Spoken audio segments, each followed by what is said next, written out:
नमस्कार, Aryabhata coaching classes में स्वागत है। आज का ये वीडियो बहुत ही बेसिक कॉन्सेप्ट से रिलेटेड बहुत इंपॉर्टेंट है, क्योंकि इसमें हम आज जानेंगे शून्य जीरो के साथ जोड़ घटाव गुणा और भाग।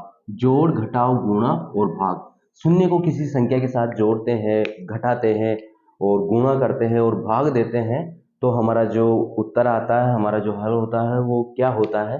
तो सबसे पहले हम शून्य के साथ जोड़ करेंगे। तो यदि दो शून्य की संख्याओं को हम योग करेंगे तो हमें क्या प्राप्त होगा? शून्य प्राप्त होगा। ठीक है।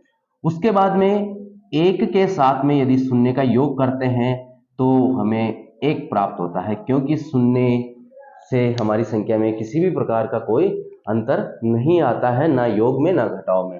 उसके बाद में हम दो के साथ में शून्य का योग करेंगे, तब भी हमें दो ही प्राप्त हो गया। शून्य का मान जीरो होता है। ये हमारे जोड़ में है। 0+1 करेंगे, अगर हम पहले 0 और बाद में 1 रखेंगे तब भी हमारे संख्या पर कोई प्रभाव नहीं पड़ेगा। जिसके साथ हमने योग किया है शून्य का, वो संख्या वैसे के वैसे ही आ जाएगी। उसके अलावा 0+5 अगर हम जोड़ते हैं तो यहां पर भी हमें 5 प्राप्त हो जाएंगे। ये हमारे शून्य के साथ किसी संख्याओं को योग करने पर जो प्राप्त हुई है। उसके अलावा अगर हमारे पास में 3 अंकों की संख्या है और उसमें 3 अंकों के साथ में 0 है और इन तीनों संख्याओं को साथ में इनको जोड़ना है, तो वो संख्या वैसी की वैसी ही प्राप्त हो जाएगी। शून्य का यहाँ पर कोई योगदान नहीं रहेगा। योग के अंदर कोई इनका मान जोड़ा नहीं जाएगा। अब हम बात करेंगे शून्य के साथ में घटाव की। तो जैसे किसी संख्या में से शून्य को घटाते हैं तो वो संख्या वैसे के वैसे ही आ जाती है, उस संख्या में कोई अंतर नहीं आता। उसके अलावा किसी संख्या में यहां पर 0 में से 1 को घटाएंगे तब भी हमें क्या प्राप्त होगा? -1। यहां पर ध्यान रखना है आपको कि यहां -1 है, 0 में से -1 कम कर रहे हैं तो हमें -1 ही प्राप्त होगा। यदि हम 2 में से 0 को कम करते हैं तो हमें 2 ही प्राप्त होगा, और 5 में से 0 को कम करते हैं तो 5 ही प्राप्त होगा। उसके अलावा यदि हम 0 में से 10 कम करते हैं तो ये संख्या जो है -10 प्राप्त होगी हमें, क्योंकि 0 में से कम नहीं होंगे -10 की कोई भी संख्या में किसी भी प्रकार का कोई अंतर नहीं आएगा। और 0 में से अगर हम करते हैं 15 कम, तब भी हमारे पास में -15 ही प्राप्त होंगे। उसके अलावा कुछ उदाहरण है कि 60 + 0 + 30।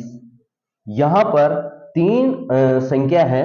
यहां पहली संख्या में 2 अंक है, इसमें 2 अंक है और इसमें भी 2 अंक है। इस वाली संख्या में दोनों के दोनों क्या है?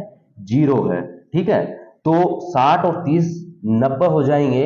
इसमें इन दो जीरो का कोई रोल नहीं रहेगा। तो ये हो गए हमारा 0 के साथ में जोड़ और घटाव। इसके बाद में हम जानेंगे 0 के साथ में किसी संख्या को गुणा करते हैं।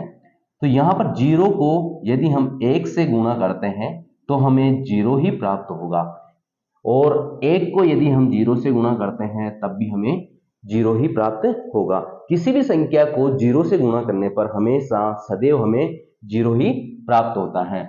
यदि हम -1 को 0 से गुणा करें तब भी हमें 0 ही प्राप्त होगा, और 0 को यदि हम -1 से गुणा करें तब भी हमें 0 ही प्राप्त होगा। चाहे कितनी भी बड़ी संख्या हो, उसको हम 0 से अगर गुणा करते हैं तो हमें 0 ही प्राप्त होता है। यह है गुणा से संबंधित कॉन्सेप्ट। अब हम जानेंगे भाग से संबंधित कॉन्सेप्ट। तो किसी भी संख्या का यदि शून्य के अंदर भाग दिया जाता है, किसी भी संख्या का यदि शून्य के अंदर भाग दिया जाता है तो हमें शून्य प्राप्त होता है। किसी भी संख्या का दे ले, चाहे 0 में हम -5 का देंगे तब भी हमें क्या प्राप्त होगा? शून्य ही प्राप्त होगा। लेकिन यदि हम किसी संख्या के अंदर शून्य का भाग देते हैं, किसी संख्या के अंदर शून्य का भाग देते हैं, तो ये हमें अपरिभाषित प्राप्त होता है, जिसको अनंत भी कहते हैं, या फिर हम कहेंगे अपरिभाषित। ठीक है।